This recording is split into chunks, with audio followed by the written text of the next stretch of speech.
জানলে অবাক হবেন, ভারতের এমন একটি শহর যা প্রতিদিন 52 সেকেন্ডের জন্য স্তব্ধ হয়ে যায় বা একদম স্থির হয়ে যায়। ভারতের এমন একটি শহরের কথা বলা হয়েছে, জানলে অবাক হবেন, যেখানে জাতীয় সঙ্গীত বাজার সাথে সাথে প্রতিটি মানুষ 52 সেকেন্ডের জন্য থেমে যায়। এটি তেলেঙ্গানার নালগোন্ডা শহর, যেখানে প্রতিদিন সকাল 8টায় লাউড স্পিকারের মাধ্যমে জাতীয় সঙ্গীত বাজানো হয়। তখন পুরো শহর 52 সেকেন্ডের জন্য স্তব্ধ হয়ে যায়। বাচ্চা থেকে বৃদ্ধ সকলেই এই শহরে জাতীয় সঙ্গীত গান। শহরটির বিভিন্ন স্থানে 12টি বড় লাউড স্পিকার স্থাপন করা হয়েছে, যাতে আশেপাশে বসবাসকারী মানুষ জাতীয় সঙ্গীত শুনে এবং তাদের কাজ ফেলে উঠে দাঁড়িয়ে জাতীয় সঙ্গীত গাইতে পারে। আগামী দিনে শহরের অন্যান্য স্থানেও লাউড স্পিকার বসানোর পরিকল্পনা চলছে বলে জানা গিয়েছে।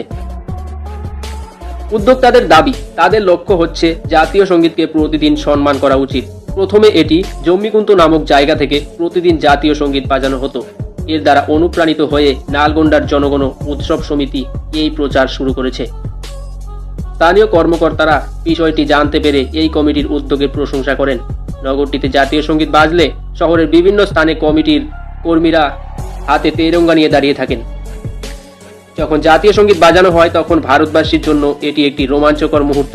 সাধারণত আমরা প্রজাতন্ত্র দিবস বা স্বাধীনতা দিবসে তেরঙ্গাকে অভিবাদন দেওয়ার সময় জাতীয় সঙ্গীত গাই, কিন্তু এখানকার মানুষ প্রতিদিন এটি পালন করেন। সামাজিক যোগাযোগের মাধ্যমে এটি ভাইরাল হওয়ার পর এই উদ্যোগের ফলে তারা প্রশংসিত হয়েছেন।